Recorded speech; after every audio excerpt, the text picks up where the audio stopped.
धाकड़ खबर, बेखौफसुमा बेबाक अंदाज। धाकड़ खबर के न्यूज रूम से मैं आपके साथ हूं अकरम रिज खान। ये सच है, आपने देख ही लिया होगा। एबीपी न्यूज गला फाड़ फाड़ के बता रहा है कि सी बोर्ड ने सर्वे कर दिया उत्तर प्रदेश में अगर अभी चुनाव हो जाए तो आदित्यनाथ योगी फिर से एक बार मुख्यमंत्री बन जाएंगे। 5 साल के लिए फुल फ्लैश तरीके से मुख्यमंत्री बनेंगे, क्योंकि उनको 250 से ज़्यादा सीटें मिलेंगी। बता दें आपको, 2017 में जब चुनाव हुआ था तो बीजेपी को अपने दम पर 312 सीटें मिली थी। अगल बगल के तमाम लोगों को जोड़ के 324 हो गई थी। बहुत सारे सहयोगी साथ छोड़ गए हैं तो सीटें घटती चली गई हैं। तो अब ऐसे में सिर्फ 60 सीटों का नुकसान बताया जा रहा है और आदित्यनाथ योगी की वापसी के दावे किए जा रहे हैं। लेकिन मैं 3 तस्वीरें ऐसी आपके सामने रखने जा रहा हूं जिन्हें देखकर आपको शायद ये अंदाज़ा हो जाए कि सी वोटर एबीपी न्यूज़ कुछ बता रहा है पर ज़मीनी हकीकत शायद कुछ और है। लेकिन एक चीज़ ये भी आप सोच सकते हैं कि जैसे ही धर्म का मामला आएगा वैसे ही तमाम चीज़ें, चाहे गैस की महंगाई हो, चाहे पेट्रोल डीजल की महंगाई हो, चाहे बेरोजगारी हो, चाहे बुखार से बच्चे मर रहे हो, चाहे पहले कोरोना से लोग मर गए हैं, वो सब चीज़ें दब जाएगी और धर्म के आधार पर फिर से वही राजनीति सत्ता में आ जाएगी जो पिछले 5-7 साल से देश में और उत्तर प्रदेश में चल रही है। छोड़ देते हैं इधर उधर की बात। क्या है वो तीनों तस्वीरें जिसमें एक जगह एक महिला सरेआम बीजेपी नेता को पीटते हुए दिखाई दे रही है, वो भी आपके सामने रखूंगा। लेकिन सबसे पहले पहली तस्वीर की तरफ। ये तस्वीर उभर कर आई है उत्तर प्रदेश के रामपुर से। जी हाँ, वही आजम खां वाला रामपुर। आजम खां को सीतापुर की जेल में डाल रखा है। इस लाइन पे भी कभी सोचिएगा, रामपुर में रहने वाले आजम खां को सीतापुर की जेल में कर रखा है बंद। अब वो सीतापुर और रामपुर क्यों उन्होंने कनेक्शन बनाया वो आप लोग समझिएगा। तो यहाँ योगी सरकार के एक मंत्री हैं, उनको कीचड़ में चला दिया और कीचड़ में चला दिया लोगों ने, तो उसका खामियाजा उठाना पड़ रहा है नगर पालिका के ईओ को, यानी कि अधिशासी अधिकारी को, एग्जीक्यूटिव ऑफिसर को। उसकी 1 महीने की तनख्वाह पे बैन लगा दिया गया। डीएम ने कहा भैया इसकी 1 महीने की तनख्वाह काटो, इसकी वजह से जो मंत्री जी हैं वो कीचड़ में तले हैं। हालांकि ईओ द्वारा पेश किया गया 90 लाख रुपए का जो एस्टिमेट था उसको भी डीएम ने पास कर दिया, यानी कि अब वो सड़क भी बन सकती है। पहले पूरी कहानी समझिए। तो पहली तस्वीर उत्तर प्रदेश के रामपुर से आ रही है। रामपुर के अंदर बिलासपुर एक नगर पालिका है। यहाँ पे जल शक्ति राज्य मंत्री बलदेव सिंह औलख पहुंच गए निरीक्षण करने के लिए। निरीक्षण क्या करने पहुंच गए आपको पता ही है, वो यहाँ से विधायक हैं तो आजकल जाना पड़ रहा है लोगों के बीच में। भैया चुनाव तो आ गया, पड़े एबीपी न्यूज या सी वोटर कोई सर्वे दिखा दे, लेकिन लोगों के बीच तो जाना पड़ेगा। तो पहुंच गए। अब पहुंच गए तो उनके साथ यहाँ पे डीएम महोदय भी मौजूद थे। डीएम महोदय मौजूद थे तो इस मौके पे ईओ को भी यहाँ मौजूद रहना था। ईओ कैसे गायब हो जाता, तो ईओ भी वहाँ पे मौजूद थे। हुआ ये, जब ये वहाँ इलाके में पहुँचे, बिलासपुर की एक सिंह कॉलोनी है, वहाँ पे सड़क पे कीचड़ भरा हुआ था और इस पूरे मामले को लेकर वो वहाँ के जो स्थानीय लोग हैं वो मुख्यमंत्री आदित्यनाथ योगी को भी लिख चुके थे। उससे पहले मुख्तार अब्बास नकवी इस बिलासपुर के इलाके में आए थे, उनको भी लिख चुके थे। तो उनका गुस्सा जो है वो 7वें आसमान पर चढ़ा हुआ था।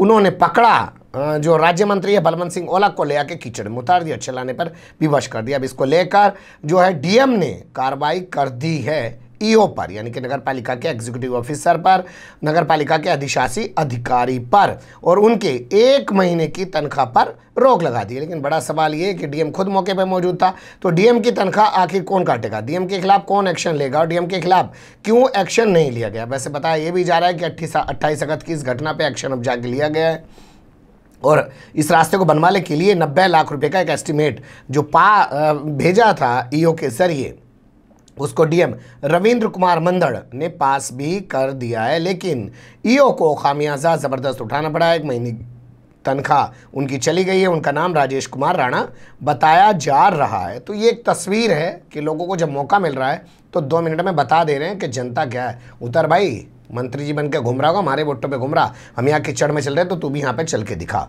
अब दूसरी तस्वीर देख लीजिए।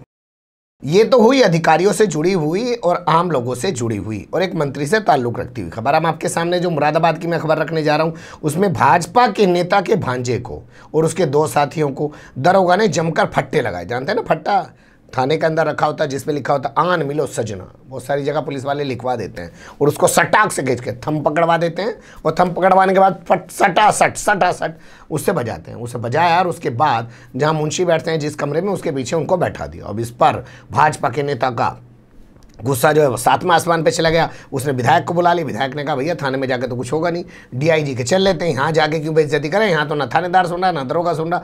डीआईजी के जाकर शिकायत की। डीआईजी ने कहा अच्छा भाई ठीक है विधायक जी तुम आगे थारी बात भी सुन लेते हैं, लाओ ये प्रार्थना पत्र से यहाँ दे जाओ, सीओ को मैं जाँच दे देता हूँ, जो दोषी होगा उसके खिलाफ कार्रवाई की जाएगी। लेकिन आप देख सकते हैं कि अब पुलिस भी शायद कहीं कहीं हिम्मत दिखा रही है कि भाजपा नेता के भांजे और उसके 2 साथियों को पीट दिया, वरना भाजपा का तो कोई भी आ जाए थाने में चौकी में पुलिस वाले क्या करने लग जाते हैं आप सब जानते ही हैं। मुरादाबाद का सिविल लाइन थाना है। सिविल लाइन थाने के सामने एक मोबाइल की दुकान है। वहाँ पे बताया जा रहा है कि बीजेपी नेता हैं जो वहाँ पे एक बीजेपी ने मंडल सिस्टम बना रखा है, ये मंडल वो मंडल, इस मंडल का वो अध्यक्ष उस मंडल का वो अध्यक्ष, तो ऐसे ही मंडल के अध्यक्ष बना रखे हैं। तो मंडल के अध्यक्ष हैं एक शख्स जिनका नाम है सोनू सुमन। उनका भांजा जो है सैमसंग के सर्विस सेंटर में काम करता है जहाँ पे मोबाइल वगैरह रिपेयरिंग होती है।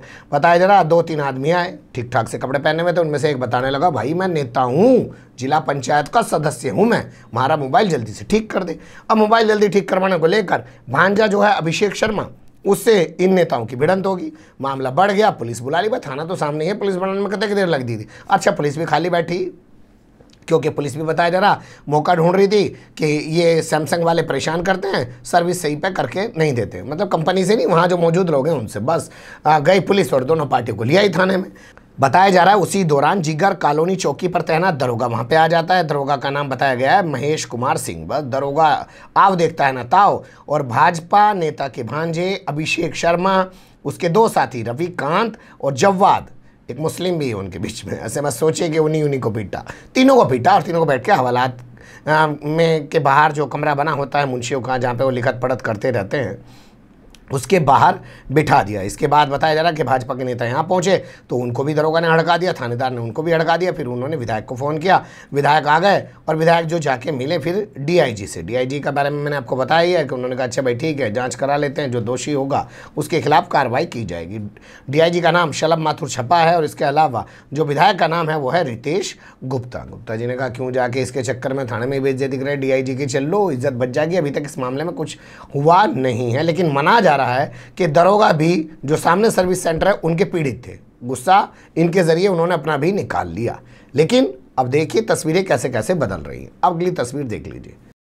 ये तस्वीर बाराबंकी से सामने आई है। मैं आपके सामने तस्वीरें रख रहा हूँ, पहले साउंड बंद करके तस्वीरें आपको दिखाना चाहता हूँ। आप देख रहे हैं ये लड़का साइकिल लेके खड़ा हुआ है, मोबाइल से शूट किया जा रहा है। एक महिला ने किसी शख्स को पकड़ रखा है, वो महिला उस शख्स को लगातार मार रही है, पीट रही है, चिल्ला रही है। वो आदमी महिला से शोर न मचाने की, हल्ला न करने की बात कर रहा है, सुनाऊंगा आगे आपको, लेकिन वो महिला रुक नहीं रही है। पहले घटना जान लीजिए। बाराबंकी ज़िला है, लोनी कटरा यहाँ का थाना है और हैदरगंज एक इलाका है, वहाँ पे ये वारदात हुई है। इस महिला का कहना है कि जो ये बीजेपी का नेता है इसने उसके बेटे की नौकरी लगाने के लिए उससे 2.25 लाख रुपए ले लिए, नौकरी लगवाई नहीं, स्कूल में नौकरी लगवानी थी सरकारी, तो उसने इस महिला को 2 चेक दे दिए। लेकिन जब ये महिला चेक को कैश कराने गई तो पता चला, आजकल तो बैंक वाले पहले ही कहते हैं बहन जी लगाओ मत, यहाँ पैसे नहीं है खाते के अंदर। बस ये महिला पहुँच गई और इसे खबर मिली और इसने पकड़ लिया बीजेपी के इस नेता को। इस महिला का नाम प्यारा बताया जा रहा है, रुकनापुर की रहने वाली महिला है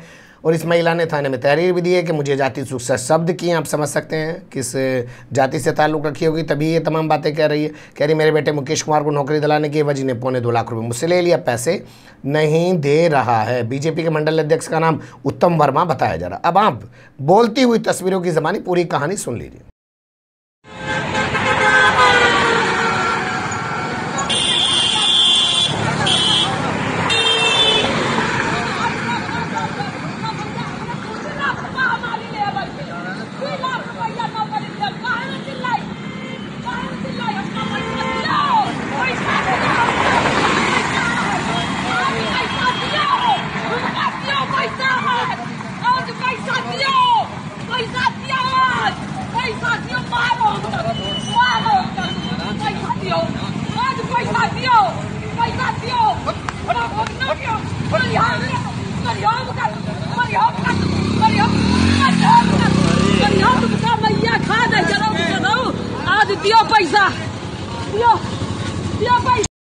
सुन लिया आपने कैसे महिला शरेआम उसको पीट रही है। इस मामले में मंडल अध्यक्ष जो हैं इनका भी पक्ष सामने आया है, उत्तम वर्मा का। उन्होंने कहा है कि महिला जो है किसी के भड़काए में आके ऐसा कर रही है, लेकिन बेहतर होता नेताजी ये भी बताते कि पैसा आखिर किस बाबत लिया गया है। काफ़ी टाइम हो गया है, कई साल हो गए, महिला का आरोप है कि 3 साल के आसपास पैसे हो गए हैं और अभी तक पैसा उसका लौटाया नहीं गया है। लेकिन ये खबरें लगातार उभर के सामने आ रही है कि भाजपा वालों ने यहाँ ये काम कराने के नाम पर पैसा ले लिया, वहाँ वो काम कराने के नाम पर पैसा ले लिया। ये 3 तस्वीरें उत्तर प्रदेश से उभर रही थी और उस दौर में उभरी जब एबीपी न्यूज़ और सी वोटर का सर्वे सामने आया। तो मुझे लगा आपको बता दूं, अच्छी बुरी जो भी लगी हो ज़रूर अपनी राय दीजिएगा। खबर को लाइक कर सकते हैं, चैनल को सब्सक्राइब कर सकते हैं, ज़्यादा से ज़्यादा हमारी खबरों को शेयर कर सकते हैं। फिर ऐसे ही किसी सुलगते हुए या उलझते मुद्दे लेकर मैं आपके सामने हूँगा हाजिर। फिलहाल अभी मुझे दें इजाज़त।